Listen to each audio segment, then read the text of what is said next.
sons will not in thy ways. Make us king to judge us like we are the nations. Israel was still fighting to conquer. Israel was still fighting to conquer the promised land. The Philistines were the primary enemy. It has been noted that Samuel has been in three offices. He was a priest, a prophet, and a judge. At one time, liking him as Jesus was, a priest, a prophet, and a king. Samuel anointed Saul and David to be kings. In 2 Samuel chapter 2, verses 12 through 17, if you don't mind turning there.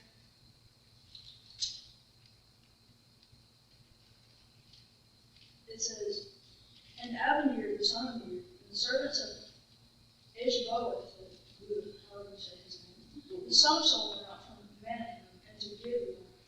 And Joab, the son of Zeruiah, and the servants of David, went out and met together by the pool of Gibeon. And they sat down, the one on one side of the pool, and the other on the other side of the pool. And Abner said to Joab, Let the young men now rise and play before us. And Joab said, Let them arise. Then there arose and went up about a number of 12, Benjamin, which pertained to Ishbosheth, the sons of Saul, and the 12 servants of David. And they caught every one of his fellow by the head, and thrust his sword into his fellow's side. So they fell down together, wherefore that place was called Helkath-Hazzarim, which is Gibeon. How would you like to have a sword stabbed into your side? That sounds fun. And there was a sword battle that day, and Abner was beaten, and the men of Israel before the servants of David. And there were 3 sons of Zeruiah, and Joab and Ishmael, Ashel, and Ashel was the light of the roots of the wild brook. And Ashel pursued after Abner, and going he turned not to the right hand, nor to the left from the falling Abner. And Abner took behind him and said, Art thou Ashel? And he answered unto him, I am.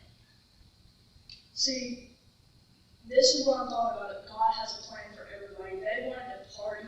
God wanted him to be serving him. They decided to go out and party while God was trying to get them to worship him. And they all got killed for it. As I said, he will turn their life around and get what he wants. But anyway, so it says, And Abner said again to Ashel, Turn 3 side, following me. Wherefore should I smite thee to the ground? How then should I hold up my face to Joab my brother? Howbeit he refused to turn aside. Wherefore Abner, with the hinder of the spear, smote him under the 5th rib, that the spear came out from behind him. And he fell down there and died in the same place. And it came to pass that as many came down to the place where Ashel fell down and died, so still. Joab also and Abishai pursued them when they were come to the hill of Ammon, that lieth before God, and God by the way of the wilderness of Eden. And the children of Benjamin gathered themselves together after Abner, and became one troop, and stood still on the top of the hill. And Abner called to Joab and said, Shall the word devour forever? Knowest thou not that it will end in bitterness in the latter end? How long shall it be bitter, ere thou bid the people return from the following their burden? And Joab said, As God liveth, unless she had spoken, surely in the morning the people had gone up, and every one of them following his word.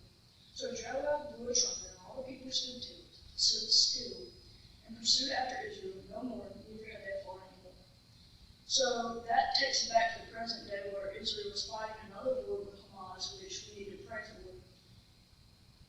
One day there's going to be a guy that comes through. He's going to be the Antichrist, and he's going to make everybody think that he's God and that he's helping out. So, and Abner and his men walked all night through the plain, passed over Jordan, and went through all Bethlehem, and they came to Mahanaim. And Joab returned from afar. Abner and we had gathered all the people together with lack of David's servants, 19 men in Ashel. But the servants of David had smitten of Benjamin and Abner's men, and 330 of them died. And they took up Ashel and buried him in the sepulchre of his father, which was in Bethlehem.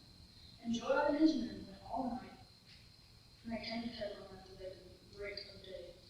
So, in closing, God is the defender of the needy, the widow, the orphan, the poor, and the stranger. In Deuteronomy chapter 27, verse 19, the Lord's presence and power are often associated with thunder.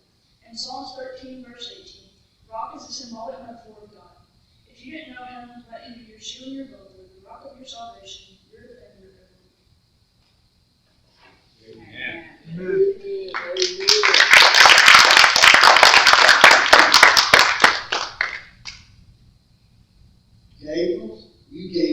sermon idea. He did. He brought out something I never noticed before. But it says there in Deuteronomy or in Judges where he read, in those days there was no king in Israel. What happened?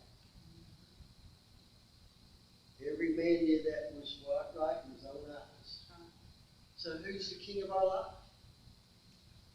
If God's not our king, that means it's the devil. That's the reason why there's so much wickedness in it. Who's your king? Thank you. I'll give you credit. Who is the king of your life? Because whoever's the king of your life will base upon the life that we live, wouldn't it? Very good job, Gabriel. If I get a big offering, I'll give you 10%.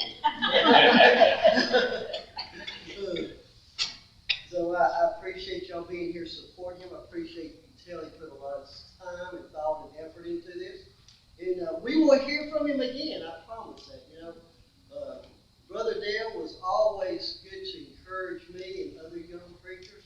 Most preachers were scared of Brother Dale. I was too silly to be scared of him. When we would go to local meetings, he was kind of considered a rebel, and that's the kind of people I wanted to be around with. So I just, connected myself with him, and I'm so thankful that I did. I'm so thankful that I did. So I will do everything I can to encourage Gabriel. Nathan's not here tonight, but I think next month I'm going to let him preach on the Sunday night.